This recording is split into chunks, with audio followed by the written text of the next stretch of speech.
again, it's just like that mentality that nothing is going to stop me. And that's why I find exercise and participating in races, encouraging other people, completing my Peloton goals, is that I see myself now participating because other people can't.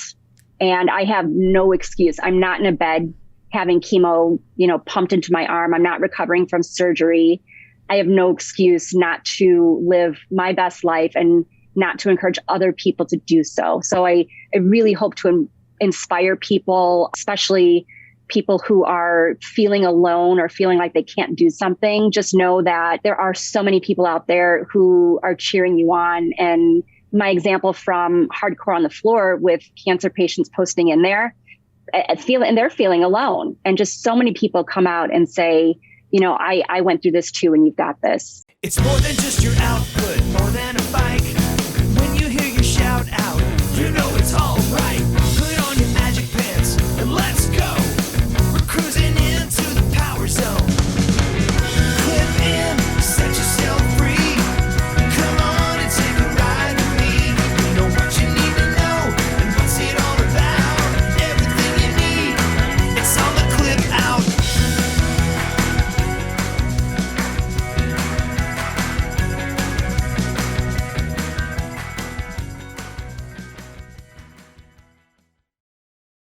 Welcome to the Clip Out Podcast, episode 224. This is Crystal O'Keefe. And this is Tom O'Keefe. Hi. Hi. Excited. I got my booster shot. I know. You're all boosted. I am boosted. So Except you're not boosted. You're low on energy because you got boosted. Because I got my booster. But it wasn't as bad as the shots the first time. The first shot wasn't so bad. The second one was... I got hit by a truck. And this one was like, I thought less than the first one. I feel like it was because you didn't even get cold, and you got cold on both of them. Yeah, totally. I didn't have that this time. So, but yeah, so I was excited to get called in to do the booster since it's been over a year since I got my vaccine. I know, because we did the study, and so they're going through an order and doing them. So you got pulled out of the study we're in, and now you're in a new study. I got in a new study for booster people. I went in today to do my little 6-month checkup, and they were like, because I got mine so much later because I got the placebo. Right. And they were like, okay, so you'll get your booster eventually, but we have no idea when. And I was like, well, my husband got his yesterday. She was like, yeah. He's special. Yeah. So I was like, all right. But you got more time. Sit here and wait. Because you got yours. I do. Finally got the real thing in like February. Yeah. So. It was the end of January. The second dose was the very first week of February. But But yeah, it'd been 13 months. I know. Over 13 months for me. So I was just like, do I get a booster? Everything in the paper says like 8 months. So, hi. You're boosted now. I am boosted now, which is nice because normally the only thing I get that boosters are seats. so I can see over the table when we go to a restaurant. You're all grown up now. I'm all grown up. So what, pray tell, do you have in store for people this week? Well, we got to talk about Peloton's newest foray into stardom. Yes. So, the big Cody news, of course. And then we also have Dr. Jenn visiting, and she's going to talk to us about how to like square the athlete that you are compared to the athlete that you want to be. Okay. And then we're going to talk about some interesting rumors in the Peloton world. And we've got a Angelo visit from MetPro, and he's going to help us figure out if being a vegetarian is the best source of energy and if it's the best way to achieve your fitness goal. There's also amazing articles and write-ups about Peloton. Lots of fun Peloton news coming. So all kinds of good stuff. Awesome. Well, before we get to all that, shameless plugs, don't forget, we're available on Apple Podcasts, Spotify, Google Podcasts, wherever you get your podcasts, you can find us. While you're there, be sure and follow us so you never miss an episode. Also, perhaps leave a review. We have a new one. Yay! This is from Ponage23. And it says, fun and informative, great hosts and on-point Peloton topics. Learn math and how to avoid the glitter monster all in one place. All true stories. Yes. Thank you. Thank you very much for that. And also thanks to people that have been sharing the show on their social media channels. We always appreciate that. We should probably throw in, last couple weeks, we've actually cracked the top 10 on the Apple Podcast fitness chart. So, we have. It's pretty cool. Yeah. So thank you very much for everyone that, one, listens, and two, lets your friends and other Peloton acquaintances aware of our existence. You can also, if you want to stay up to date on things throughout the week, find us on Facebook, facebook.com/theclipout. While you're there, like the page, join the group, sign up for the newsletter at theclipout.com. And of course, you can watch all of these episodes on our YouTube channel at youtube.com/theclipout. So that's all that. Let's dig in, shall we? We shall. Run, lift, and live with John Mills. So joining us today via the magic of ZoomTube, it's John Mills. Hey, John, how's it going? What's going on? Happening. I mean, there we go. Woo! So I guess we should jump right in. I guess the big story, the undeniably big story, is that Cody Rigsby will be on Dancing with the Stars. Which I think that's it's pretty impressive. Like every time you feel like the Peloton instructors have kind of reached the Next top level. the top tier status in the world of pop culture, they just they come up with a new way to break through at an even greater level. Yeah, And he looks like he could win, right? I mean, there's only like one other person on the whole cast that's danced before, right? Yeah, JoJo is the other one. So right, but here's the thing. I mean, it's ballroom, vote, and it's ballroom, but you also vote. Okay, so I was talking about this with various people today. None of us had watched the show. Yeah, so, it's not my thing. What I'm hearing is it's a mixture of the judges and the voting from home, so it could still go either way.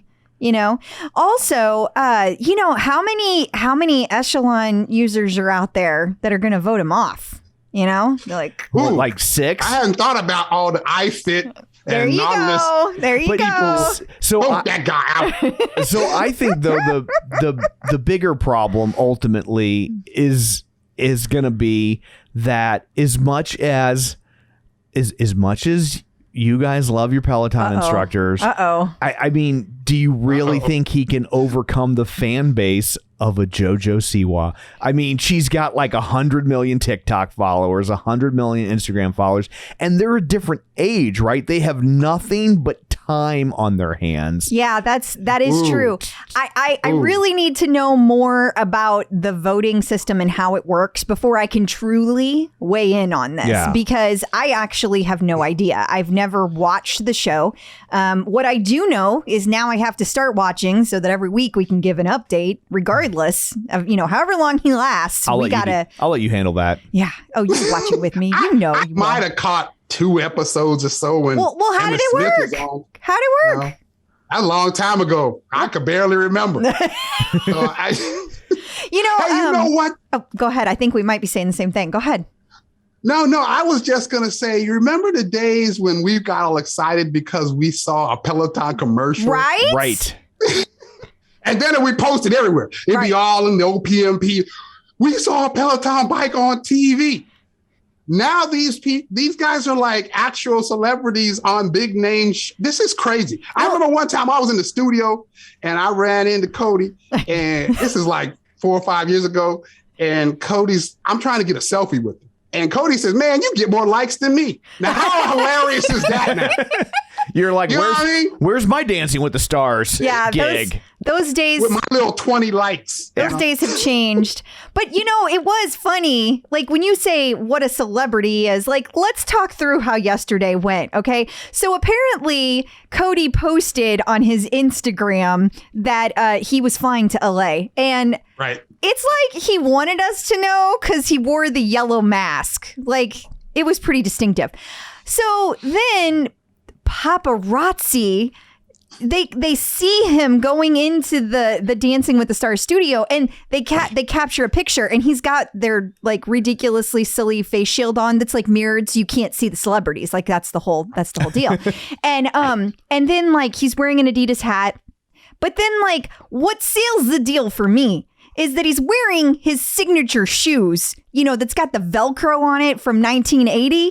And, and they're white. Like, they're the whitest shoes you've ever seen, because I bet he has like 100 pairs, or he has somebody, like, he's got people now that like clean them, you know?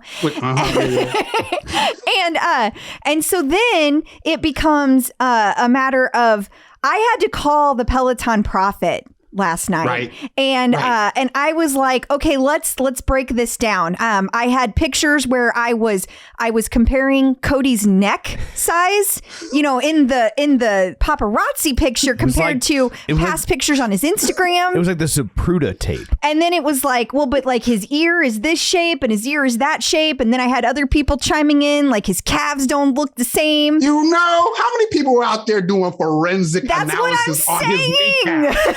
Oh no, I don't see that scar. And it was the Peloton Prophet that was like, Crystal, look at the shoes. This is obvious. It's done. I was like, okay, case closed. It's confirmed. But this is the attention to detail that goes into her deciding whether or not to share information like this. Like, she doesn't just leap at every rumor that's out there. I don't. There's too many. There's too many. Right. Otherwise, I would be like, there's 8 new instructors rumored this week. So I saw some people complaining, because I know this is going to shock you. I saw some people on the internet complaining. And John's ready to run. Yeah. I'm getting nervous. Because they're like, well, it's not fair because he has dance background. A dance background. He had been a backup dancer for Katy Perry and Britney Spears. I think it was Britney Spears. No, I think it was Katy Perry and Nicki Minaj, maybe. Nicki Minaj. Yeah. Okay.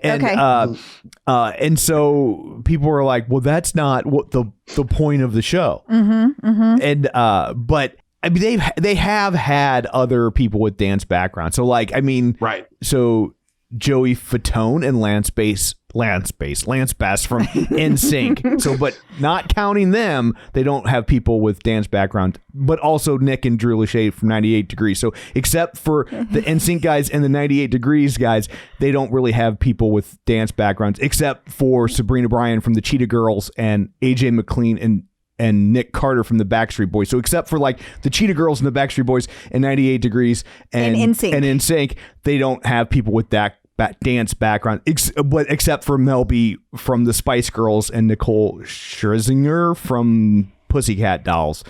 Other than that, they don't have people with dance backgrounds. Oh, and Jennifer Grey from Dirty Dancing. So other than that, and Heather Morris from Glee. Okay. I get it. I get it. She literally...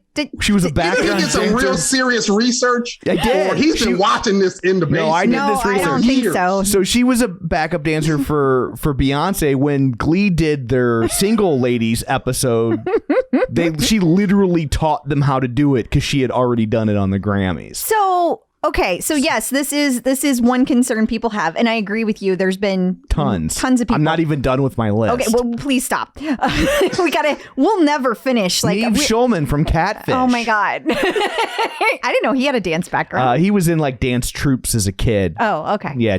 But here's the thing, as long as it's evenly distributed, who cares? Yeah. And so that JoJo chick, you know, she has the dance background, so it'll be fine. You know, people are already calling it's going to be the last round is going to be JoJo versus Cody. Like that's what they're already calling. And some of those, I don't know if it counts because, you know, when I was in the 6th grade, I took tap dancing lessons. I mean, but so you're disqualified. Dance. You're disqualified. You can't go on. You know. Oh, that's why. I can't dance at all. That doesn't count now. That's why he turned down their offer. That makes sense. He was like, it's just not fair. So you do get more likes than Cody, but like Cody wasn't quite as good of a dancer as you are. So they let him on. That's what it was. And I've also heard that from people who take a lot of Cody classes, they said that Cody has mentioned that he's like stressed out about a project he's been working on, that he's like frustrated himself because he hasn't been doing like as well as he thinks he should have. So like they think think that's what's going on. Also, there's, on-demand classes the rest of the week. And so, I mean, we know this is all playing into this, but there's been a lot of speculation around what is this going to do to Cody's schedule? Because it was already a little bit light, and people were complaining that there's only like 3 or 4 Cody rides a week now. But on the other hand, like, people like do bi-coastal work stuff all the time, and he only needs to be there for a couple days to actually like film, right? So it should be fine. Right. So, and also, it's got everybody in Peloton talking about it, and now we're all going to be watching Dancing with the Stars, and I have never watched the show before, not one time, and now I got to watch this show. But so I think more importantly for Peloton, though, it gets a Peloton instructor in front of a bunch of people that maybe weren't thinking about Peloton. So absolutely, that was where I was going. Well. That's where I was going. Regardless of the schedule, that's what I think as well. However long the season is on Dancing with the Stars, I think it's all plus, the positive for Cody and his own career and for Peloton. So it's no different. It's all good. It's no different than a TV show letting a cast regular skip a few episodes so they can go make a film. No, it's not. It's not. It's just, people worry that like, okay, well, if Peloton starts doing this, then what happens next? Now they've become such big celebrities. They don't have time for Peloton. And that's why we love them, like, because they're one of us. And so, but I would argue, like, in the last year and a half, they're not one of us anymore. I mean, the instructors are amazing. They're all good people, but it has changed. And I mean, there's no denying that. So and I think another kind of system to look at in terms of how this could work, oddly enough, is professional wrestling, because a lot of their wrestlers, they go off and make movies, and then they come back, and the Rock still comes back and competes, John Cena still comes back and competes, Batista still comes back and competes, and a lot of times it's tied in to whatever the new project is, but they still pop up and compete as wrestlers. And I think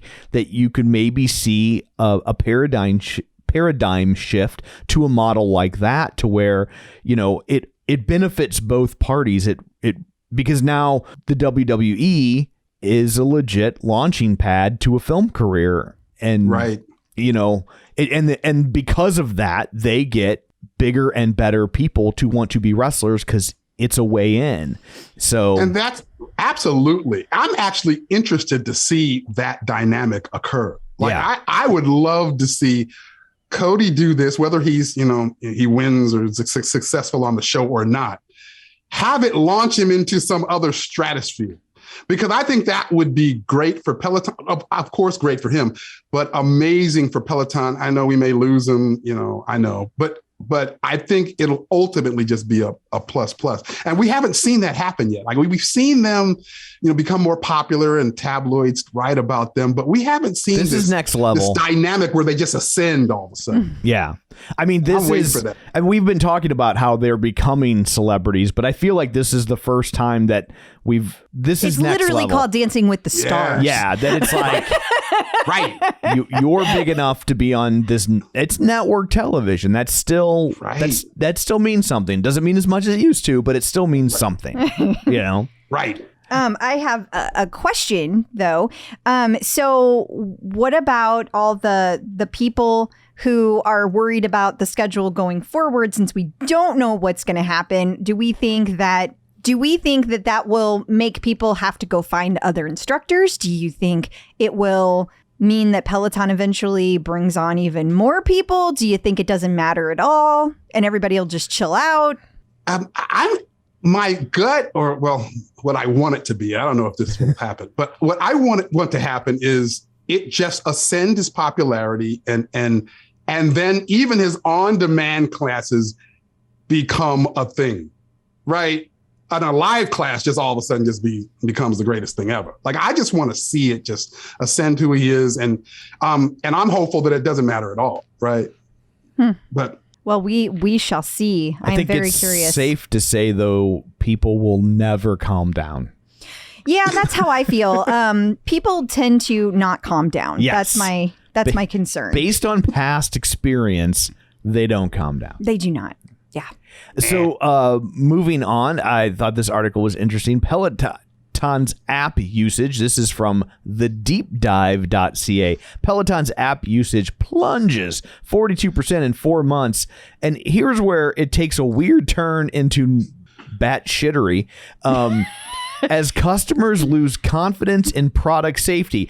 Hey, I'm so concerned the tread might kill me. I'm not going to use the app anymore. Thank you. What the holy hell? I'll tell you what, this person, whoever the hell wrote this art, Hermina, you don't even understand what Peloton is. Yeah. So probably not a good idea for you to write an article because I love these articles. They were hilarious. oh my God, this is terrible. Like terrible writing. Like there was zero research done on this. Oh, wait, we have to go back to Dancing with the Stars. Oh, sorry. One thing I forgot to ask.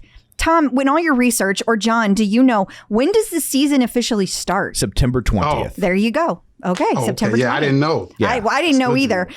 People were asking, and I was like, Google that shit, guys. Yeah. But since Tom did all the research, it might have been in there. I'm your Google now. Okay, back to this terrible article. Yes. What do you guys think? Well, two things. First of all, the Dive wrote 2 separate articles. This is the second of 2. So this one is about Apptopia, that app intelligence service that monitors app usage, I guess, on different phone platforms. And they're saying, oh, snap, app usage is down 42% over the last 4 months. Well, the Dive had an article before this where they were actually quoting a statement by BMO Capital Markets. And BMO had lowered their guidance on Peloton, and they were just questioning whether or not the lower app usage had anything to do with the pandemic, or if we were, people were just, kind of the shine had worn off on Peloton. But at the end of that article, BMO goes, but their connected fitness numbers were up. So maybe that was just conversion from the app usage. I was wondering that too. Like, is some of this people going, you got me, I'm buying a bike. Right? So it's basically the same concept, 2 different articles, except in one of them, they come to a conclusion that, I don't know, maybe it's not. But this one, they're just very, definitive and descriptive. They're just like, the trend freaked everyone out. Nobody's using the app anymore. And I'm like, they Motley Fooled it. Yeah, they did Motley Fool it, which I don't know if we have it later in the show or not, but Motley Fool wrote another article this week, and actually they had a video. It was the exact opposite as last week. I think we have it later in the show.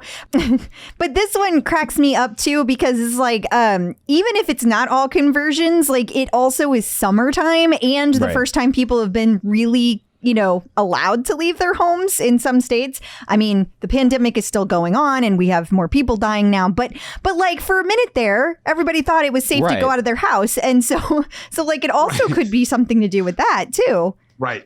Well, the only piece in you make a good point. Like we know that busy season is October through March. And then as soon as you get into April, right? And then you get April towards September, people are outside, and every year the numbers do that. Yeah. Like, I mean, the article says, oh, August, it leveled out and it looks like it's starting to come back up. Of course it is. We're getting close to October. That all was kind of hilarious to me that they even mentioned that this is, but they had one point in there that makes you go, okay, maybe. Okay. They mentioned that iFit in the same time span had only dropped app usage by some 17%. Okay. So they're trying to suggest, well, Peloton's is more. So but it's something specific to Peloton. Peloton had a much larger influx of people sampling the product. Doesn't iFit use more of their classes on an app? Like they don't have as much built in. So like there's all these live classes Peloton has, but iFit doesn't really have that. So like you can't even really compare apples to apples there, can you? You can't. There's many more variables as well. So you can't really, I mean, I guess you can kind of, maybe, but yeah, none of it's apples to apples. So, and we don't have a comparable number for either of these 2 outfits from last year. Like, so for all we know, this is just common and consistent Peloton. Mm-hmm. Like, I don't know. But yeah, so that's what made it kind of funny to me that they were so, the way they, it's really to shock you, I guess. So definitive that it's because of this. It's plunging. I think we've certainly, and we've been here for a while, reached the point with Peloton where they went from this company everyone was rooting for to now they've had enough success, and you have the people that want to tear it down. Yup. And so, you see articles like this every week now about the death of Peloton, basically. I think it comes from the Peloton members that pretend to love it and hate it. And they're like constantly out there. Rah, rah, rah, rah, rah. Rah, rah, rah, rah, rah. Peloton. Now let me go take this class. Yeah. Rah, rah, rah, rah, rah. Oh, Tunde's on. Yes. They crack me up. Fun times. Yes. Well, thank you, John, for joining us again this week. Until next time, remind everyone where they can find you. They can find me on Facebook in my grouper page, Run, Lift, and Live. They can find me on Instagram, Run, Lift, and Live, or at runliftandlive.com. John, before you go, will you be practicing your ballroom dancing in preparation for Dancing with the Stars? Oh, man, I haven't done any actual dancing since the 6th grade class where I had to tap dance. Okay. Just checking. I don't know if I might hurt myself doing that. I'm Worse just saying, than a Robin Arzon class. If you do, I don't know. If you do, I would really like for you to video that because I feel like we all need to share. Yeah. I don't. If Cody does something that is very creative, and I just, I might try to mimic it. Okay. We'll see. All right. I don't know how much sharing of it I'll do though. Maybe I need to bribe Erica. That's funny. Talk to you guys later. Bye. Talk to you later. Getting the psychological edge with Dr. Jenn. Joining us once again via the magic of Zoom Tube is Dr. Jenn Mann, licensed marriage, family, and child therapist and sports psychology consultant. You may know her from VH1's Couples Therapy with Dr. Jenn or VH1's Family Therapy with Dr. Jenn. She's also got a long-running radio show, The Dr. Jenn Show. She's written 4 best-selling books, including The Relationship Fix, Dr. Jenn's 6-step guide to improving communication, connection, and intimacy. Ladies and gentlemen, and all points in between, it is Dr. Jenn. Hello. Hi. Hello. Hope you're having a good week so far. So far, so good. We'll fix that. Yeah. We have a question for you from Stephanie Ann. She would like to know if you have any advice for being easier on yourself. She says she's asking for a friend, but then she put in a laughing emoji. She said, I was like, is the friend Crystal? It might as well be. The rest of this totally sounds like me. Well, how I handle it, not what you'll hear. So when you're type A and have a few autoimmune diseases and feel badly because you didn't do an Ironman, kidding, but not kidding this weekend. She's struggling with the athlete she wants to be versus the reality of the autoimmune issues. And so I don't have autoimmune diseases. I just feel like I should be doing more all the time. That's why I don't want to take her. I don't know. Never mind. You don't want to steal. You don't want to appropriate her. Struggle. Yeah, exactly. Yeah, but I think it's a struggle that a lot of people feel, especially type A people, whether or not they struggle with an autoimmune disease or not. And we've talked a lot about this. I think that there's been a lot of talk in the community, the Clip Out community in particular, the Peloton community, and I think that. First of all, setting reasonable goals that take into account any physical health issues that you have, any emotional issues, anything that's going on, crises in your life. I know that I had a week, I don't think I even told you guys, but where the plumbing exploded in my house, including in the bathroom off of my gym where sewage was flooding in through. I can't even tell you how vile it was. My daughter had a medical emergency. My parents had an emergency. It was just one of those weeks. And I had to go okay, I always meet all of my goals, no matter what. And I had to even go okay, I'm going to skip that 10-minute arms class and I'm not going to beat myself up over it. And if I later in the week, I'll just do it. And that needs to be okay. So I get it. And sometimes we just have to really look at what's going on in our life, our physical, our mental, our emotional situation at any given moment, Sometimes we have to rewrite our goals. Sometimes we have to reevaluate. Sometimes we have to change our self-talk. And we've talked a lot about self-talk. And we also have to look at, where does that self-talk come from? And is it serving us? Is it inspiring us and helping us to be better athletes and fulfill our commitments to ourselves in a positive way? Or is it hurting us? Is it making us just beat ourselves up? Is it making us make bad choices, like pushing too hard at a time when maybe our body needs rest? So I think that a lot of this is about tuning into ourselves, but really at the kind of baseline, it's about changing our self-talk and changing our self-talk from berating, mean, and cruel. And I often say, would you say this to your best friend? Would you say this to your spouse? Would you say this to someone that you love? Well, then why are you saying this to yourself? And that if you find yourself beating yourself up over and over again, one of the exercises I really love, and I have this in my No More Diets app, is that on the left side of the paper, write down the negative things that you're saying. And then on the right side, write down the response. I like 4 to 5 responses back. And you don't even have to believe it in the beginning. And you want it to be like a positive affirmation. You don't want to use negative words because the unconscious mind doesn't pick up on the negative words. So if you say like, I will not be mean to myself, your unconscious hears, I'll be mean to myself. Whereas if you say, I will be kind to myself, that's a more effective affirmation or response to the negative stuff in your mind. But that really is kind of a key thing, I think, for most people. That's fascinating, especially the not just adding a not to a sentence. Yeah. Like, I'm not going to do that anymore.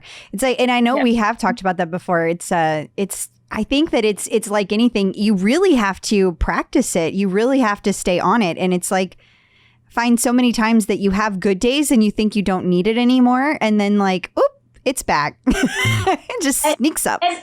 And there are times where it sneaks back. And also, if you're consistent about it, if you're consistent about doing kind of fighting the fight in your head against that negative self-talk, and especially if you're doing therapy consistently over time, you will start to eradicate it. But it takes years. You have to keep in mind that you have probably been having this voice in your head for decades and decades, that it takes consistency over the long term to fight those voices. I would think too, like, it's funny, we had a situation sounds harsh, a moment a couple weeks ago where I think it helps to have someone that maybe reminds you to let yourself off the hook. Like, I was going to work and it was like a day where I had to be there for like 15 hours and you were all bummed because I was going to be gone all day and your daughter wasn't here and Brian would play video games all day. So you were just going to be here by yourself and you were like being negative about that. And I was like, but you always say you want time to yourself. I'm like, why don't you like embrace that and just do whatever the hell you want all day? And you were like, oh yeah, I did. Yeah, I could do that. And then you did. I did. And then the next day you stress out about the things you didn't get done. I did do that too. And then you got those things done in like 45 minutes. And you were like, why did I stress about all that? I think it took longer than 45 minutes. 50. So if you have someone in your life that will like let you off the hook that you put yourself on, that probably helps. Sometimes us type A's need that permission from somebody. We shouldn't need it, but we do. Well, thank you so much for joining us. Until next time, where can people find you?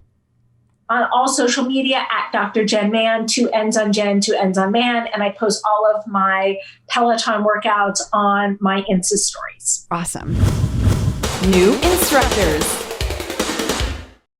So we have a rumor that Olivia Amato is engaged. Now, this is very much in the rumor category. It is, yeah. So if you look at her left hand, there is a very, very large size rock on it. But it's impossible to tell at that angle if it's real because costume jewelry can be very good quality. But it's also an unusual finger to wear a ring on. I mean, that in our culture means something.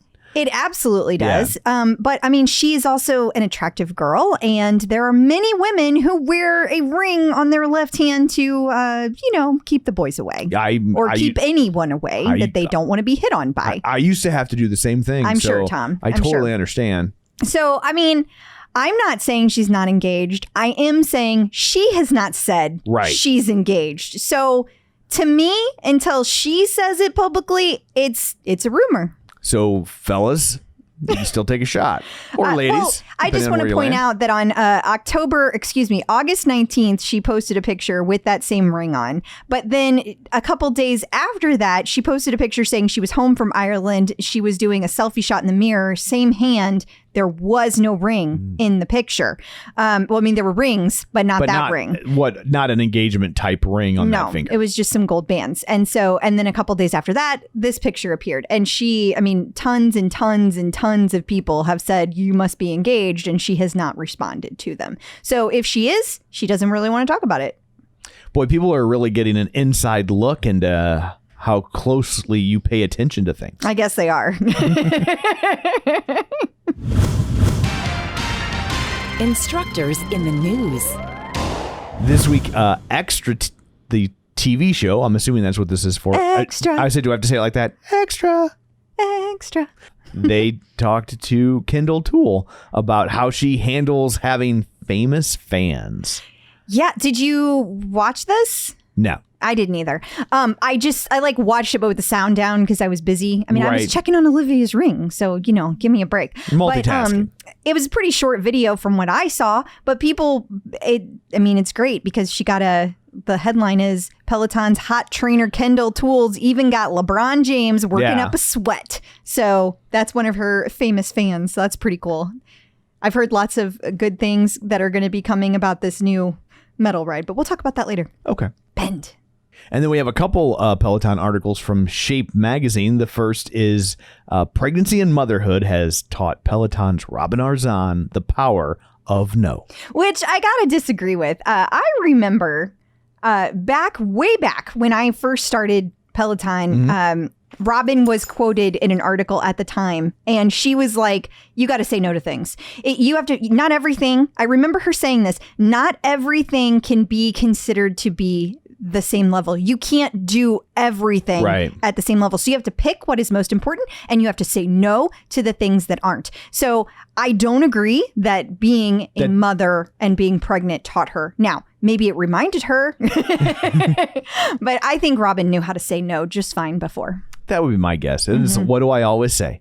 All italics is no italics. Is the same as no italics. It's true. However, this was still a great article. I love hearing all the backgrounds about all the instructors. And as they continue to get more and more popular, we will continue to see more and more details about it. But this will give you a little insight into how she deals with things as a new mom and having too much on her plate. And then Shape Magazine also talked this week about Emma Lovewell and her 80-mile bike ride to help raise money for cancer research. Yeah, I saw Emma's posts about this, and I thought that was pretty cool. She went ahead and did the Pan Mass Challenge, which is where you ride all that way. And it's 80 miles. And she hadn't done it in the past, but she wanted to do it because she wanted to raise awareness for it. And she just thought it would be a really cool way to highlight cancer research. And so that's why she did it. Pretty cool. Aditi Shah is gracing the pages of Vogue India. This really warmed my heart because when Aditi posted about this, she just was so excited. Like you could see her excitement. Yeah. There's the image that really got me. Like, look at that. She is so thrilled to be in Vogue India. And they take several kind of like pictures of her and how to make like leggings, sneakers, etc., and how to work in a New York setting. So how to take activewear to doing like other things besides just working out. And so she shows that within the magazine. And I thought that was really cool. So apparently there's something called the American Influencer Awards. Yes. I was unaware of it. And Peloton has not one, not two, not three, but 4 different instructors up for awards in various categories. It's true. Jess Sims and Tunde are both up for Brand Collaboration Influencer of the Year. Aditi, who we just talked about, is up for Yoga Influencer of the Year. Nice. And Alex Toussaint is up for Fitness Instructor of the Year. That's amazing. It's hard to. I'm like, wait. There are people up for Fitness Instructor of the Year that aren't Peloton instructors. I know, right? They're out there, right? And if you go to the AIAA Awards.com, you can vote, and all you have to do, if you don't want to vote on all the categories, you only want to vote on the ones with our instructors, you can easily do that by just hit skip a few times and you'll get to the fitness category. Took me a minute to figure it out. It's directed toward the kids. And we will include that link in this week's newsletter, so you can sign up for that at theclipout.com. And you can vote daily, by the way. Oh, how about that? Celebrity sightings, because they're all celebrities now. Allie Love was spotted at the U.S. Open. Yeah, and I feel like there were other instructors too, maybe Tunde, but U.S. Open posted, I think it was usopen.org. They posted a few pictures of celebrities, and I know Allie was definitely pictured there. So I guess it's a thing for people to go to the U.S. Open. I remember seeing that when I was younger too. I've never gone. I have no interest in watching tennis. Like, that sounds incredibly boring. Have you ever been? To a tennis match? No, absolutely not. It's sports. Yeah, I avoid that. That's how I feel. If at all possible. But yeah, they had a page with lots of different celebrity photos, and Allie Love was on there. The link we had stopped working, so you had a lot of trouble with your links today. I don't know what the deal is, but this link is still working. Sloane Stevens on the importance of being open about your mental health struggles.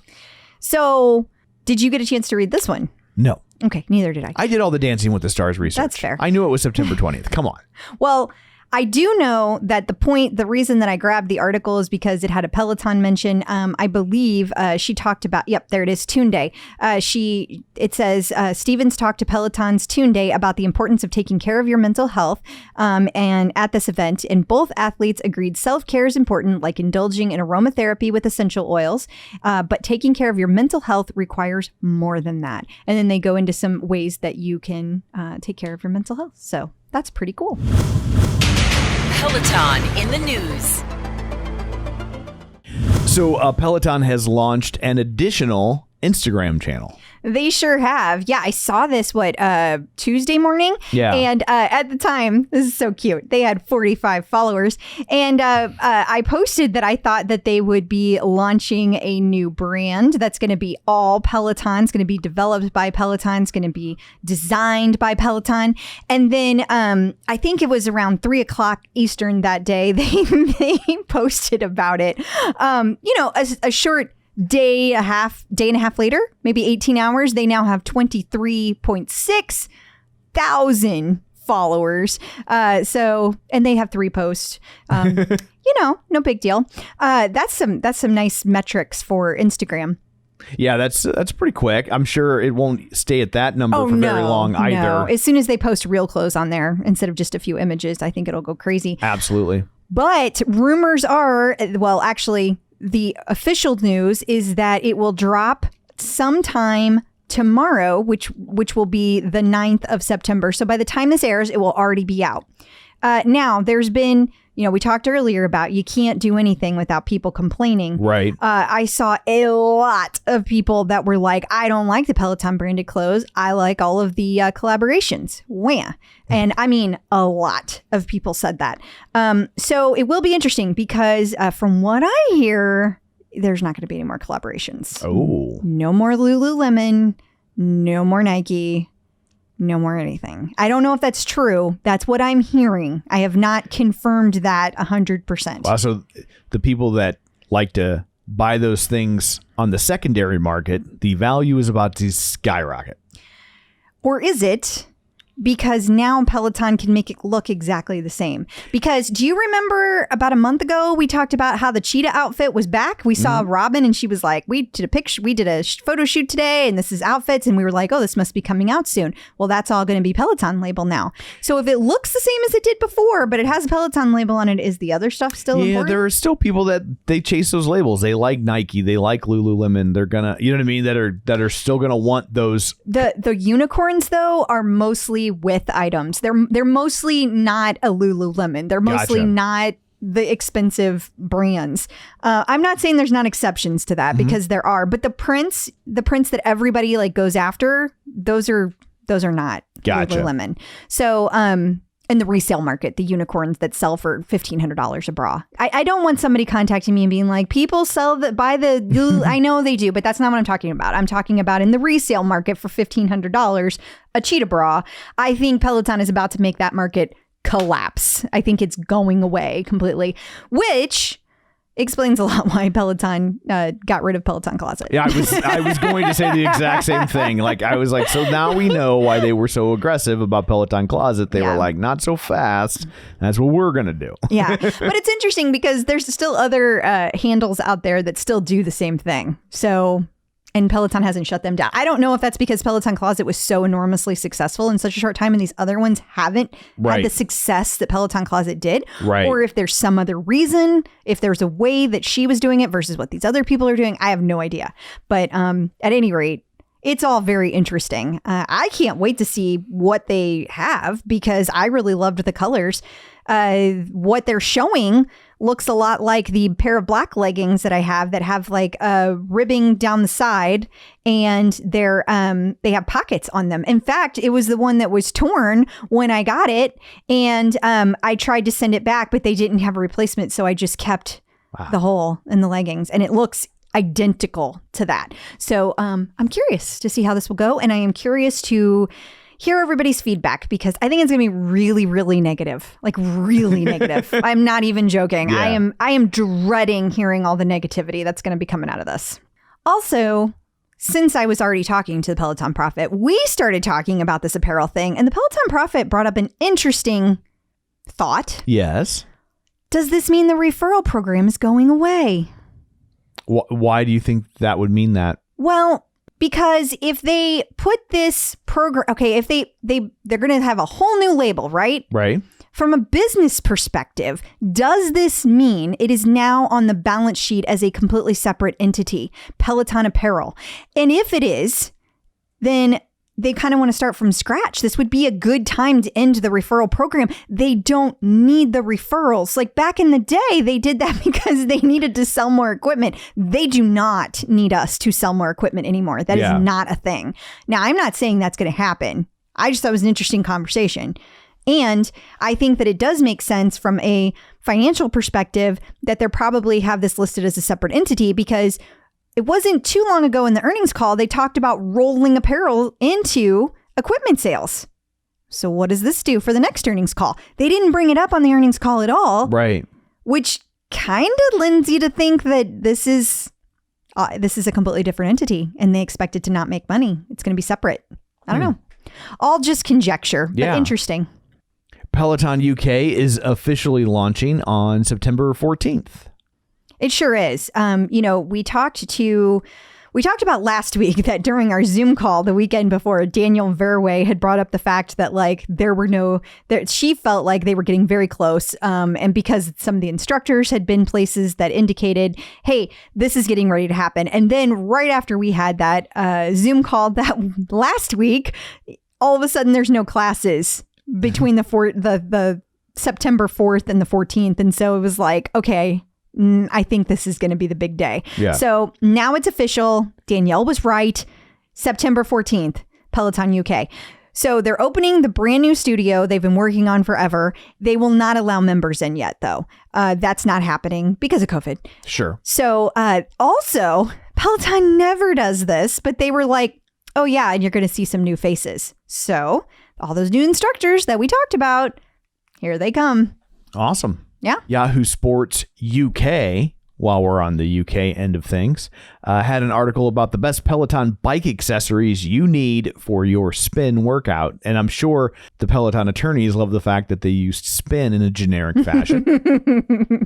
Yeah, but here's a question. When you have a word like that is under protection, this is a serious question. Is that protected in other countries?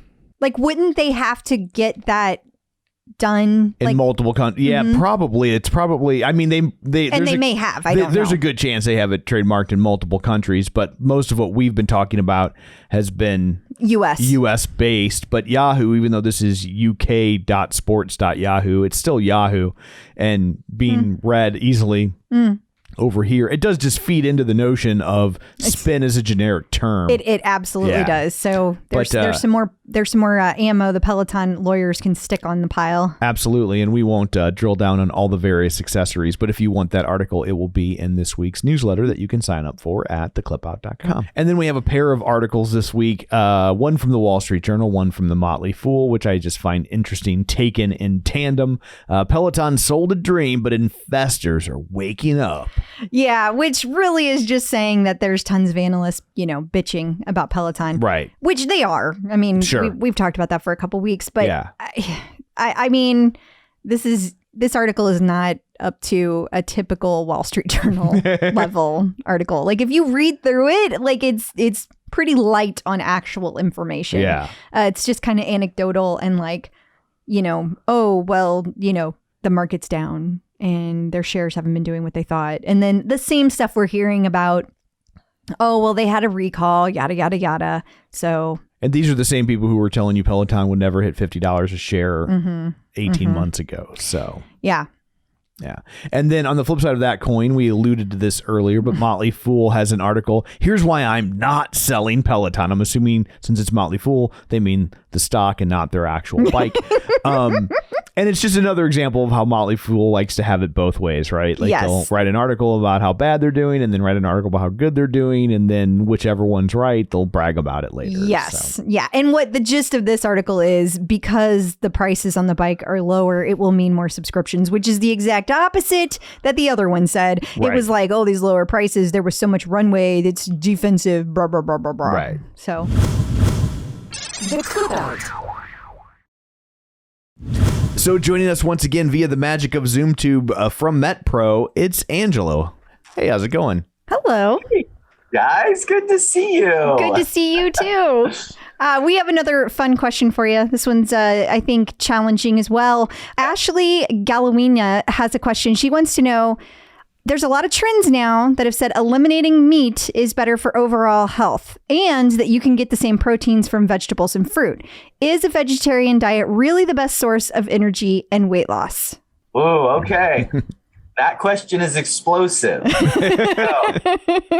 Welcome to the game show where the answers to all the questions are... It depends.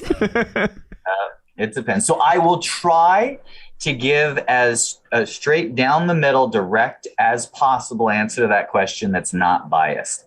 I have seen benefits both ways, but there's a few myths that I think we can very simply clear up. So when somebody says, let's talk about energy and weight loss, what's going to improve your energy and or weight loss is going to be most directly linked to calories and macronutrients overall. Your sourcing can impact that if it's done poorly. So for example, if you go, well, I'm going to increase my energy by eating a pound of food extra at dinner, it's probably not going to work because you're going to end up in that comatose state with your belly hurting, groaning on the floor after. So it's probably not going to work out so well. But if you say, I'm going to increase my energy by adding a couple hundred calories across 3 or 4 meals throughout the day, that's an effective way, especially if you get it in a balanced way. So now I want to compare apples with apples. So if you have a horrible meat-filled diet and you switch to a plant-based diet, it is going to help your health. And if you have a horrible plant-based diet and you switch to a meat-based diet, it's going to help your health. So apples to apples, here's what you actually want to look at. If you're eating, just going to pull a number out of a hat, 1,500 calories, and you find that your energy isn't quite keeping up. You're exercising, you're running, you're cycling, and you just don't have enough energy to recover from your workouts. Generally speaking, increasing your overall calories is going to help that the most, unless there's a deficiency in a certain area. For example, if someone who's eating a mostly plant-based diet is deficient in iron, all of a sudden eating some red meat could actually help their energy. These are fringe cases, though. See, now if somebody on the other end of the spectrum is used to eating highly processed foods plus chicken or red meat or another animal protein source, and they're never getting any micronutrients from fruits and vegetables, and then they switch to eating fruits and vegetables, then yeah, they may end up feeling better. But all things being equal, simply the act of increasing your calories to a sustainable point that's going to allow you to recover from your activity is going to be the biggest differentiation when it comes to energy. Now for weight loss, the exact same thing holds true. If you're eating 2,000 calories of a plant-based diet and you switch to 1,500 calories of an animal-based diet, you're going to lose weight. Likely going to lose weight. And that's the interesting distinction that I'm trying to stay right down the middle, because I work with vegans, vegetarians, I work with plant-based, I work with the carnivores, I work with everything in between. I've seen every approach work and produce vitality and health. And I've seen every approach fail when implemented inaccurately or improperly. So the same amount of protein, let's dive into that. The same amount of protein from fruits and vegetables. No, you will not get the same amount of protein from fruits and vegetables. Fruits and vegetables are predominantly, they're a carbohydrate. Right. They're not a protein source like you're going to get in beef, poultry, et cetera, et cetera. That doesn't mean that a plant-based diet can't also include plant-based proteins, but it's going to need to be implemented purposefully. In other words, a person's going to have to go out of their way to make sure that they're getting the nuts, seeds, supplementary protein. Sometimes we'll use plant-based protein powders. And then if somebody is having dairy or not, that's a factor, because that can be a source of dairy. Then there's some people who eat less meats and they'll just eat chicken and fish or just fish. So there's everything in between. So plant emphasis or plant-based means something different to everyone. Now, it absolutely can have good health benefits. I mean, it's a plate of broccoli is probably healthier than a plate of bacon. There's a theory there, but that's kind of outside the realm of what I'm going to dive into when it comes to heart health, things like that. You know, that's something you'll want to dive in, talk with your doctor about. But when it comes to getting a performance outcome or a body composition outcome, what I'm always going to be a stickler with my clients is having the right caloric intake for their body at that point in time, because it'll evolve, and the right macronutrient ratios, regardless of whether somebody prefers to source those foods with a balance, with a protein or animal heavy, or with a plant-based heavy approach. Okay. I think that's a good answer. Yeah. I think Is that fair? Yeah, it is fair. Okay. It is fair. Okay. And that's the kind of thought that goes into it at MetPro, right? Like it's not, you say it depends and we tease you for that, but that's kind of your superpower, is that it depends and everybody's different. And so if people are looking to get that sort of personalized approach to achieving their fitness goals, where can they find you? They can go to metpro.co/TCO. But will you be wearing a cape, since that's your superpower? And now I'm going to have that logo put on the cape. It's going to say metpro.co/TCO. That's going to be my new cape. Love it. Perfect. Thank you. Thanks, guys. Peloton gives back. Peloton and Spotify have partnered up for a Metal Essentials playlist.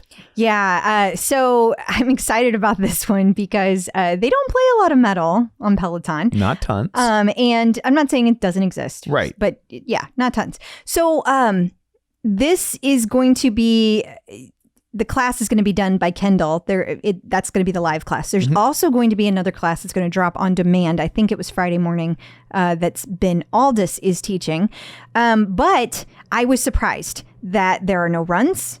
There are no boot camps, nothing. You get 2 bike rides, only 1 live. I find that fascinating. Absolutely fascinating. Guess they don't believe in the power of metal. I don't know. I was a little bummed, not gonna lie. Yeah. I really would rather run to metal than bike. I mean, it's good every once in a while, but I've just been in a real running place. So anyway, I'll probably take it just to see what it's like. I heard that the last I took the last Metallica ride. What am I saying? It was crazy hard that Kendall did. So some people were like, oh, we want another teacher to teach it. But because it'll be really hard. But you don't have to use her numbers, guys. But, people want to be a purist. I get that. I do too. In case you missed it. And then a website called Pocket Lint has tips on how to use your Apple Watch with your Peloton. Yeah. And okay. So the reason I included this is because I hear questions about this all the time. People's Apple Watch doesn't work with the Bike Plus, or people think that they get confused whether they can use their Apple Watch on a Bike Plus or a regular bike. What's the difference? And if you can't do it on the boot camp, what are you supposed to do? So this article lays all of it out. It says if you have a Bike Plus and you're taking a bike class, do this. If you have a Bike Plus and you're taking a boot camp, do this. And if you don't have that and you have a regular bike and you have an Apple Watch and you want to use that in a tread, here's what you do. And then if you only use the app, here's what you do. I love the way they laid it all out. It was very clear, very easy. And since it addresses a question I see over and over again, I wanted to make sure people know about it. Awesome. And that will, again, be in your newsletter if you sign up for that at theclipout.com. And then Instagram announced that you can now do live shopping. Yeah. On the gram. So it's interesting. This whole feature actually surfaced sometime in 2020. Don't remember exactly when, but I do remember telling you about it because it took place in Robin Arzon's closet. Do you remember that? I remember you talking about Robin Arzon's closet and how amazing it was. Yes. And that was like one of the first times that they used this feature. And so not everyone's had access to it, but now it's becoming more widespread. It's officially launched and they included Peloton as part of their launch. So I just thought it was interesting and kind of a callback to that. I love that there's only a couple of vendors that are mentioned in the headline and Peloton is one of them. Yeah. And then they rattle through all of them, which it's an impressive array of artisan brands. So is this just kind of like the Home Shopping Network, but it's on Instagram? I think so. And I don't know if you've been paying attention, but Amazon is doing this too. Like if you just go shop on Amazon, not on your phone, but on your computer, there's this like person up in the upper left-hand corner selling you stuff. I ignore it, but I have noticed it. Same. I ignore it too. But there's that Lululemon documentary that we watched. Oh, no. LuLaRoe. Sorry. LuLaRoe. It's all leggings to me. I don't know. But very, one's a scam. Very different. Yeah, but about the MLM world of LuLaRoe. Yes. And I think they released the first episode already. We got to watch it early. Yeah. It was really good. But they were talking about that was part of their kind of rise to power, is that all the people would just go on Facebook Live and be like, I've got these leggings. Yes. And so it's interesting to see that they're emulating that, but for brands that aren't MLMs. Yeah. Yeah, it is. It is interesting. It's kind of fascinating. So if you're curious, there's Dragon Beauty, Casey Musgraves, Peloton, Rare Beauty, and Outdoor Voices. So Selena Gomez. Yeah. Oh, that's Rare Beauty. Yeah, it's fine. Yeah. And Aveda also on there. So lots of big brands. Peloton birthdays. And then finally, September 10th, don't forget to say happy birthday to Hannah Corbin. Yeah, remember the days when she was Hannah Marie Corbin? I do. I still have to remind myself not to say Hannah Marie Corbin. Well, happy birthday to Hannah Corbin. Checking in with the Peloton community. So joining us today via the magic of ZoomTube is Michele Kerulis. Hey, Michele, how's it going? Hi there. Hi. How's it going? It is great. I'm so excited to be here talking with you. Obviously, I love the clip out in the Peloton community. Well, thank you for being here. I can't help but notice you have about a bazillion medals on the wall behind you. I do. Is that all marathons or those like 5Ks pushed in there? They are mainly half marathons. I have my marathon plaque that needs to go on the wall, but I love half marathons. That's my sweet spot. That's my favorite. And there are some 5Ks up there too. I have to also mention that I'm a back of the packer, which means that I am not a fast runner. I enjoy leisurely pace. Okay, well, I not only enjoy that pace, but it's the only pace I can do. So I totally feel that. I'm like, my goal is always just like not to be the last person crossing the finish line. Like, there's nothing wrong with that person. It's just that It's like in gym class. Yeah, like I just don't want to be the last. I just don't want to be the last one. Yeah. I remember when I ran in Atlantic City, we were doing the relay for the half Ironman there. So I was on the relay team, and I was doing the running portion. I was so terrified they were gonna like go pick up the cones before I could finish. That's how I felt during my Chicago marathon in 2019. Is I knew exactly what the cutoff time was, and so I had myself timed for that. But that was actually one of my motivators. Like, I'm not going to get picked up by the truck. I'm going to keep going. Exactly. Okay. Sorry. I had to go off on a tangent right at the beginning. So how did you originally find Peloton and decide like Peloton was the right equipment for you? This is such an interesting story. So I'm going to take you back to maybe the early 2000s. Okay. And I was out in Chicago. I'm from Chicago, waiting for my friends for dinner. So I was there early, and Chicago is a very friendly town. Midwesterners in general, I think, are very friendly. So I was just chit-chatting to people, and I must have brought up that I either was a group fitness instructor, or I was teaching group fitness, something like that. And I was talking to two men, and one said, can I ask you a question about group fitness and equipment? I was like, sure. He said, tell me if you think people would like this. I am going to create a bike.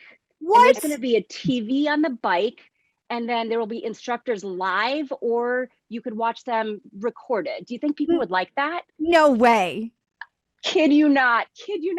So I said, I think this is absolutely amazing. I love this. I had a couple of spin bikes myself. Tom, you might know the brands because you're a fitness guy. Sure.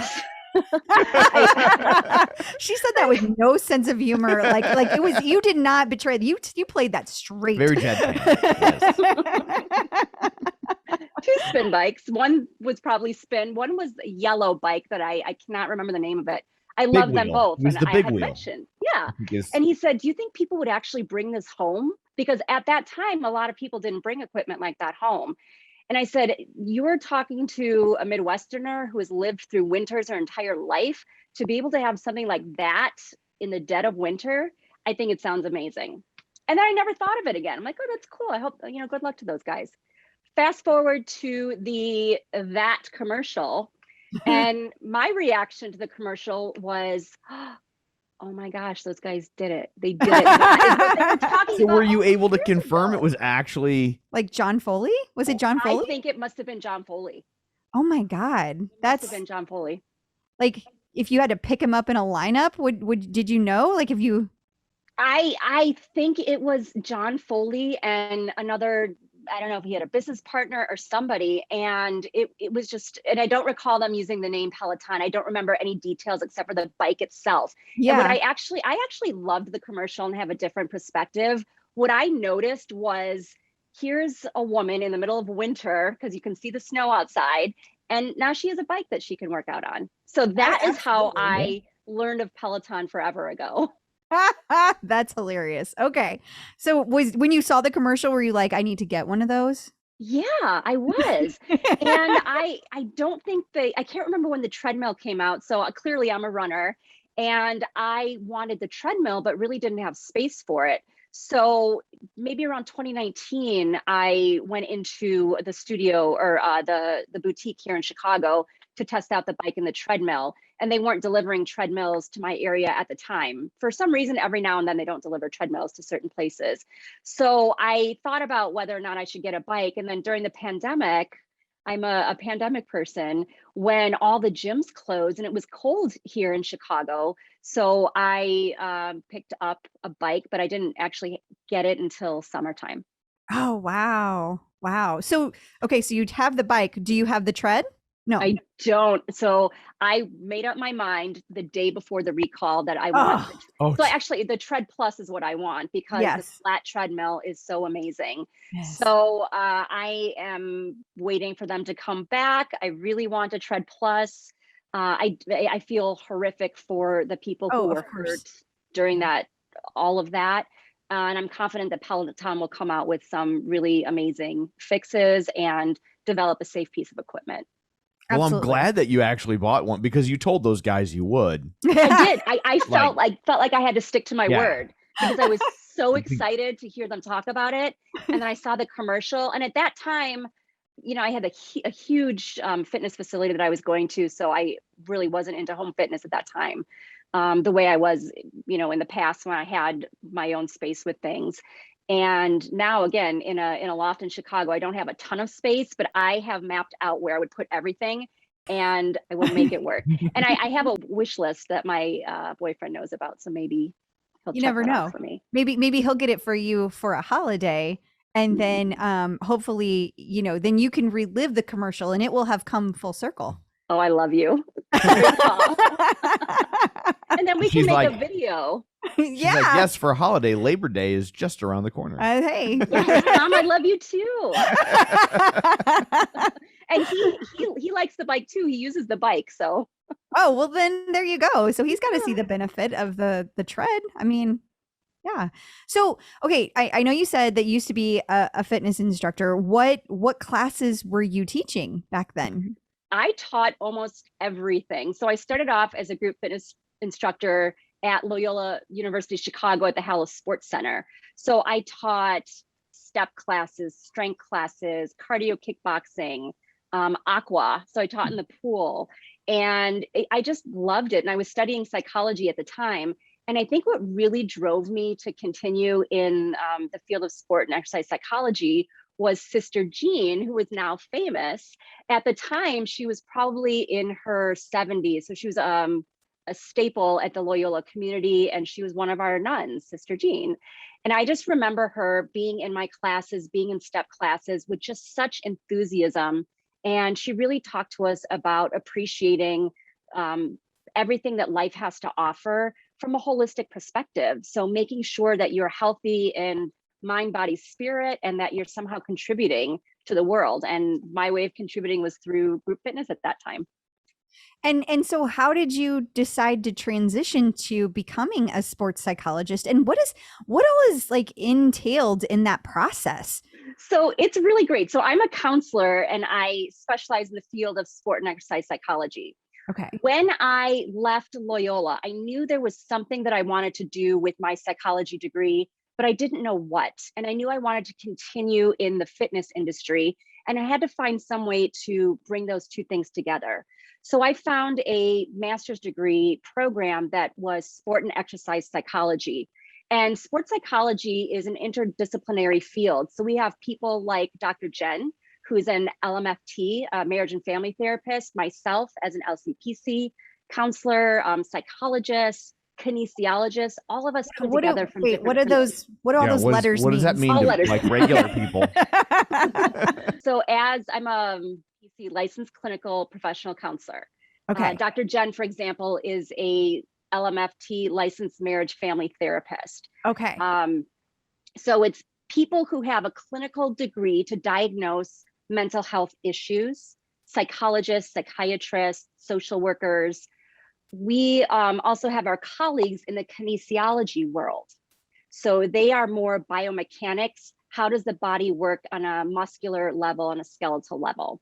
And we come together in our field and we clinicians get training in biomechanics and how the body moves. Our kinesiologist colleagues get some training in how the mind works. And we have a certificate through the Association for Applied Sports Psychology that demonstrates competence to work with people who are exercisers, athletes, anybody with a high stress job or a need to get in the zone on demand. And so we utilize our knowledge about how the mind and body work together to help people excel to be their best. Okay. So the way that When you throw all Yeah, the those link letters that- at us, I just assume it means they're not straight. Yeah. Like, I just, lots of letters. like, I don't even know anymore. So, what do you do like at work in the day? Like, what does that look like? That's a great question. I love my job because it's different every single day.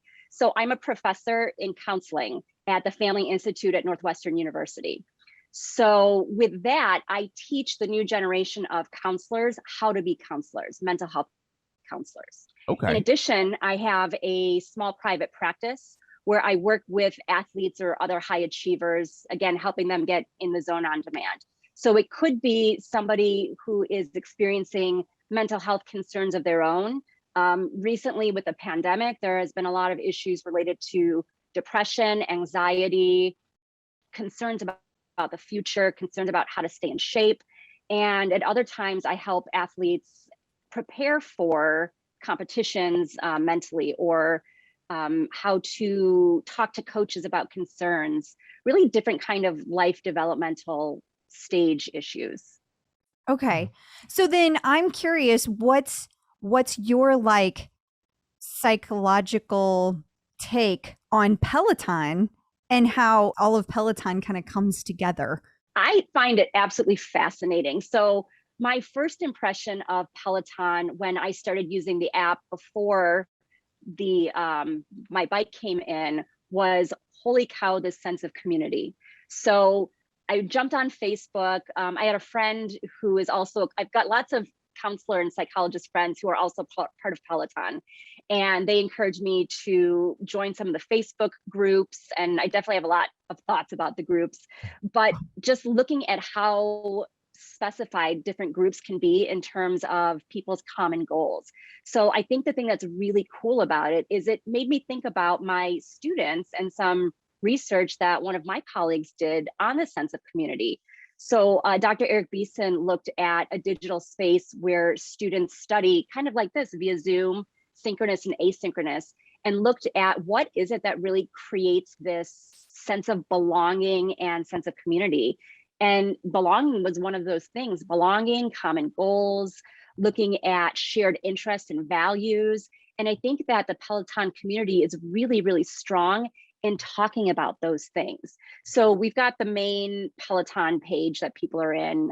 We have John Mills' page, we have your page, and then we have specific exercise pages where people can go and ask questions and feel really comfortable being vulnerable and hearing help from people, hearing recommendations, and also sharing success stories. And I think those kinds of things really motivate people to try to live a healthier lifestyle.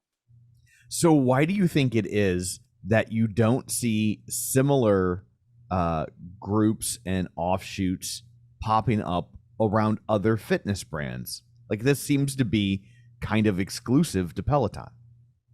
Peloton has a strong sense when it comes to gathering people. I don't know, what do they have? Over 4 million subscribers at this point. Mm-hmm. So I think that they really took off with word of mouth. I don't even know if you don't even call that marketing, but just word of mouth in terms of people talking about how much they love the product, the classes, the instructors. And I think it's a grassroots way of really having people say what they like about a product and what they genuinely feel benefits them about this. And for so many people, it's about not necessarily losing weight, although that's a huge part of it for a lot of people, but it's about that lifelong health and wellness.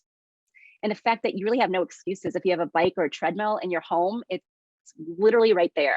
If you can't jump on the equipment, there's meditation, there's yoga, there's strength classes. So I think that there are so many options that fit into so many schedules and lifestyles that people just talk about it and say, this is, if they hear their friends or colleagues with a concern or a problem about making time for physical fitness, people talk about Peloton and about their app and their ability to make sure that this fits into your life.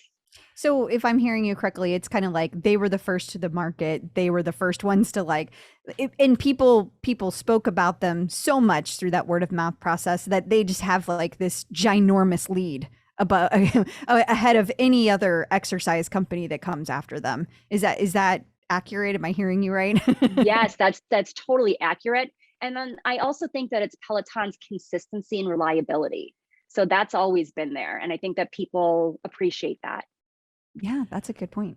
I feel like obviously there are a lot of people that come to the bike for weight loss, but Peloton never really positions themselves in that manner. Like you said, It's never a quick fix. It's always about wellness, which I think maybe is making a difference long term, in that people don't see it as a destination, they see it as a journey, right? Like, it's like, I think when people are focused on weight loss, when they hit that number, then they're like, oh, well, I'm done. And you're not. And, and I think maybe that's why because it does feel like people are sticking with Peloton longer than you see other, and I hate to say exercise fads, like as if Peloton's a fad. I think we've kind of established it's not, but people stick with it in a way that a lot of other things, it's like, it's very goal oriented, and then it kind of falls by the wayside. Yeah. And I think you were so right there in the fact that they don't push weight loss. They don't push weight loss products. They celebrate all types of bodies, all different kinds of abilities, and there's something for everyone. So you don't necessarily feel isolated in your own search for your goals or your own accomplishments of your goals. They have such, again, consistency in the message of overall life wellness. This isn't just a piece of equipment. It's something that motivates people to live healthy. And the definition of live healthy is different for all of us. I don't mean to put you on the spot, so if you don't want to answer this question, that is completely okay. Yeah. I'm curious, though, what your thoughts are about the other companies that are kind of, I feel like lately we've been talking about this more and more, that some of the competition is like calling Peloton out, and they're like, I'm coming for you. It's a very like aggressive approach. And some of these companies do push, weight loss. They do push products that they're selling. And I'm curious what your thoughts are on, if you had to guess what their success level is going to be as they enter the market next to Peloton. Well, I think a lot of people will continue to try to duplicate Peloton's model. And I just don't see that happening for so many reasons. Again, I am not a fan of products pushing weight loss. I think that sends the wrong message to people in terms of, again, what you said, a quick fix. It's not, lifestyle is not a quick fix. It's something we work at every single day. And I think that some of the other companies, there's something with friendly banter about doing that, but some of this call out has not been friendly banter. It's been pretty unprofessional, in my opinion. And I think that they did address some things in terms of what Peloton is known for. So some people want a workout and nothing else, like no silliness during class, no fluff, no motivational speeches. And so we've heard some commercials that say, we just do workouts. And some people really are drawn to that. So people who are drawn to that will possibly shift over there. I don't know a whole lot about the other apps or the other equipment, but the messages are kind of interesting for sure. Yeah, it's always interesting when another product tries to, differentiate itself by like kind of taking their competitor's strong suit and saying, yeah, we don't do that. It's almost like an airline saying like, we don't land safely. Like we leave that to the other guys. Anybody can do that. And I also want to kind of circle back. You said you had a lot of thoughts about the groups, the Facebook groups. I'm curious what your thoughts are. Actually, I want to start with, what do you think about the OPP? Well, my mom told me if I don't have anything nice, not to say anything at all. So what I can say about that group is, to me, it doesn't feel like a welcoming group. I was really shocked at the amount of negativity and toxicity and politics on that page. Not a nice page at all. For example, I'm wearing my Chicago Police Memorial Foundation shirt today in honor of Officer Ella French, who was killed in Chicago this weekend. Sorry. And somebody posted, let's do a ride to honor her on the main page. And people had supportive comments and other people didn't. So that's an example of, in my opinion, disrespect. And you just like be nice. People, why can't we be nice? Right. You don't And have to agree with it. You can don't have to just agree with it. move No. on. You don't have to agree with anything. And that's the whole thing with social media. If you don't agree, scroll. But there's two groups that I really love, which are the LEO wives of Peloton and first responders of Peloton. So what I really like about those groups is the supportive nature of the lived experiences that people have in those communities and the love for fitness. So for example, people who are first responders have wacky schedules. Sometimes they might be working for 24 hours at a time, 12 hours at a time, no days off for a month. And so they'll come into the page and say, this is my schedule. What do I do? Like, what are other people doing to make this a successful journey in keeping up with fitness? I want to come home and go to sleep, but sometimes I just want a 10-minute ride just to get some energy out. So I find that those groups are extremely supportive. And then unfortunately, there are many tragedies that happen within first responders, and people flock to that page and say, for example, in Chicago, people came to that page and said, sending love to everyone in Chicago. What do you all need right now? How can we help? And I imagine that there are other pages that are very similar in offering support to their communities when they find something. I'm a cancer survivor, for example, and one of my hashtags is cancer survivor. And I'm not in any Peloton cancer pages, but I'm sure there are pages out there where people are providing support. I have noticed in some of the pages that I'm on, so Hardcore on the Floor, for example, I've noticed people commenting about their cancer journeys and saying, I'm going to chemo today, or I just finished chemo, or, I've had surgery. Is it okay to do these workouts? And that post would be swarmed with just love and positivity and encouragement. So that is Peloton. That is Peloton. That is community, uplifting each other and helping each other through struggles that are fitness related and then other issues that happen in life. And I think that is the strength that Peloton has created that these other companies can't touch. I used to think that like they should do something about the OPP, and now I've kind of come full circle on it, and I think that they shouldn't, because I feel like it kind of draws the fire from all the other groups. Like the people that want to go and just sit there and poke at each other, they can all do it over there, and then everyone else leave our small groups alone. Everyone else can scamper off to these smaller, more niche groups, and some of these niches are very large. Yeah, but they can find their own Peloton Plus communities and let everybody that wants to yell at each other stay over on the OPP. Like now I'm like, hey, this might have been brilliant. They're 4 steps ahead. Yeah, definitely. Yeah. And like I'm in a Chicago page. It's fun to see how everybody is doing. On my Chicago page, like every now and then I'll see a Peloton van and just like snap a picture of it. Like, oh my goodness, someone is going to be really excited today. But those kind of things and the excitement of welcoming a new person to a group or answering questions for newbies, I think it's cool. It's a cool community. It absolutely is. And do you feel comfortable talking about your cancer journey? Is that yeah, definitely. What kind of cancer did you have, and like was it recent, and how did you deal with that? That's got to be hard. Yeah, well, I will start with the good news is that we're recording right now in August. The end of August, I will be 5 years cancer free, no evidence of disease, which is a really big deal for the type of cancer I had. Congrats. So I was diagnosed in 2016 with triple negative breast cancer. Oh. No family history. I clearly, my career is in exercise and fitness. So it was definitely a shock. And I knew something was wrong with me for a while.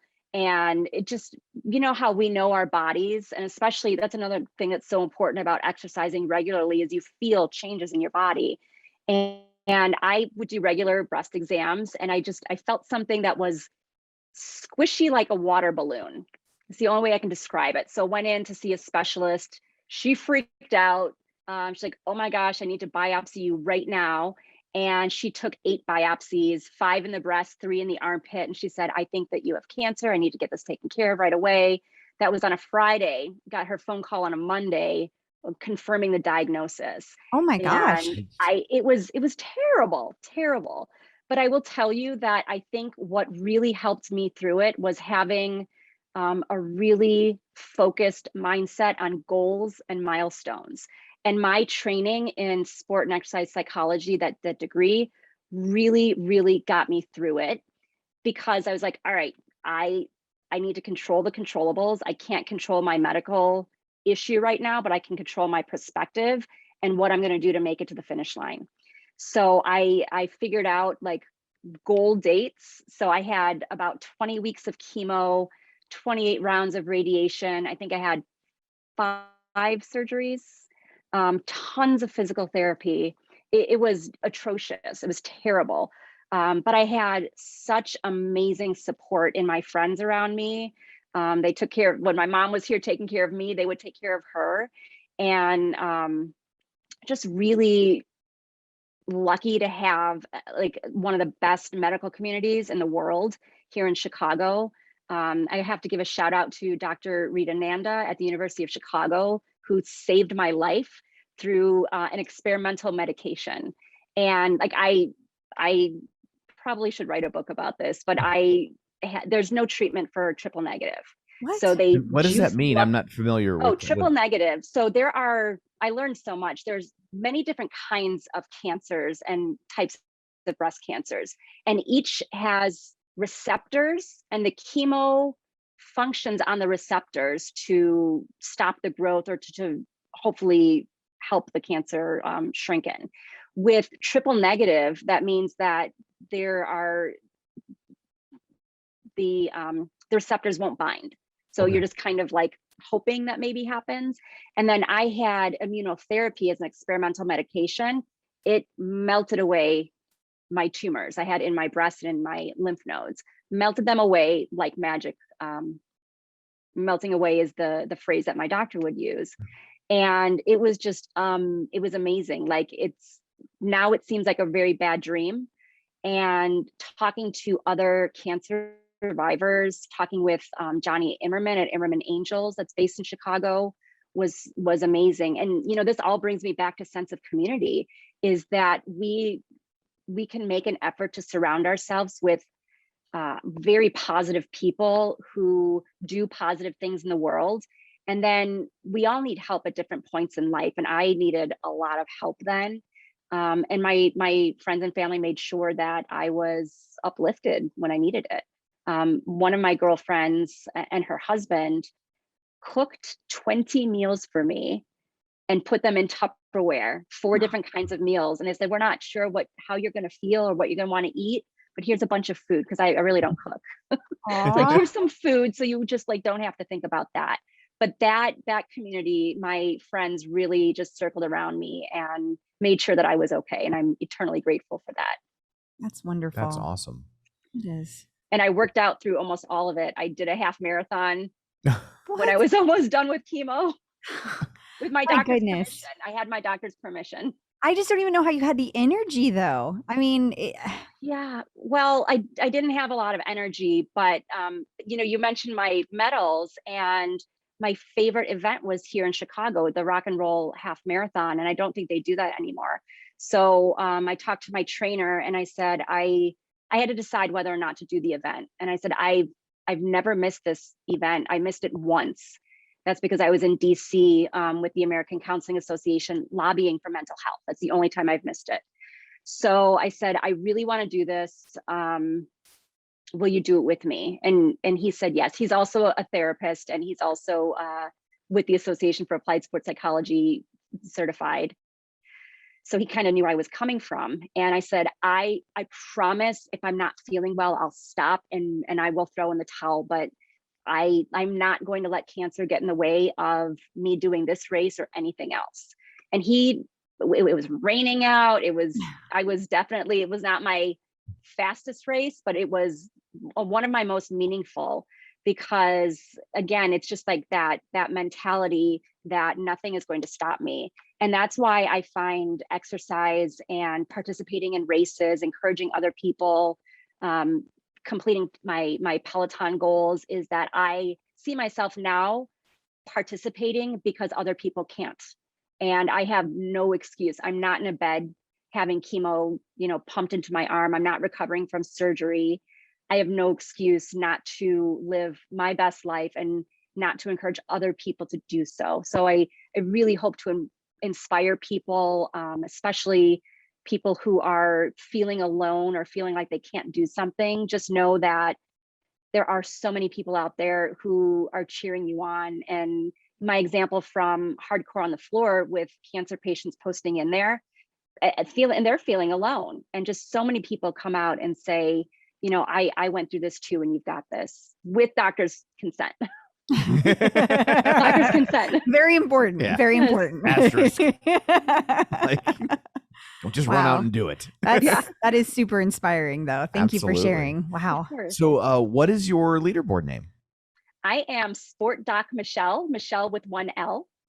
And how did you come? No, wait. I think we got that I got one. that one. Even I got that one. Okay, so you can only pick one instructor. I'll give you one instructor per kind of exercise. Okay. So number one will be Bex Gentry on the tread. Yeah. So proud of her with her Olympic trials. That was, talk about inspiring. Also inspiring. So inspiring. Adrian Williams for strength. Okay. Oh, cycle. I can't even pick one person. Okay. We'll do it this way. Who do you take the most classes with? If you were to look at your Peloton profile, who have you taken the most classes with? I have taken the most classes with people who do artist series.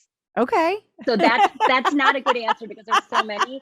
But I like the Power Zone classes too, because I like hearing the physiological cues. So a lot with Matt, Emma Lovewell. Robin. They're all your favorites. Chelsea for yoga. Would it be easier to say, who do you not ride with? I was like, I know you're a doctor, but do you know what the word one means? I I'm a little concerned. That's my therapeutic answer. Let me give you options. They're such a talented group of people. And I love learning about their backgrounds before they were Peloton instructors. They're just amazing and so talented. I think I always just find it so fascinating, and one thing they all have in common is they had big personalities before Peloton, which I love. I find that. And I loved when you talked about the preparation for a class. That Sam Yo video 2 episodes ago. Amazing just to think about what goes into that. And we don't realize that as participants, how much time and energy and weeks go into making one class. So thank you for really highlighting that, because that was so cool. I thought about what I would do as a group fitness instructor. We had tapes back in the day, and then I would make CDs and I would write out my choreography. And that was a lot of work, but not anything compared to what they do to just really make these outstanding digital opportunities for us. It's a true production. It's absolutely awesome. So I enjoyed it just as much as you did. So no need to thank me. So in your professional opinion, do you have any advice for people just entering the world of Peloton? Yes, I do. First of all, welcome to everybody who's new. And I think that it can be extremely intimidating to start because there are so many options. So my recommendation is to find something fun to do. First thing is find something fun after you make sure that you're set up properly and that your bike is set in the right settings. And there are videos on the bike that can help with that. But I think once people find a fun activity, so for me, my first ride was a live ride, and then I just did artist series because I wanted to get the feel for the bike and really listen to the music. And then once that happens, just become acclimated with the different types of programs and badges and communities.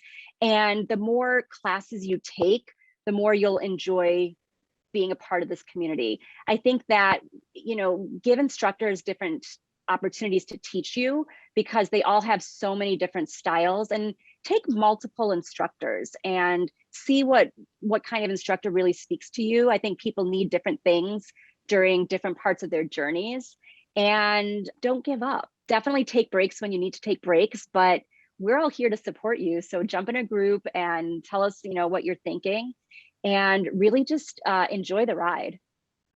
Excellent advice. Absolutely. Well, thank you so much for joining us today. Yes. Before we let you go, where can people find you on social media if you would like to be found?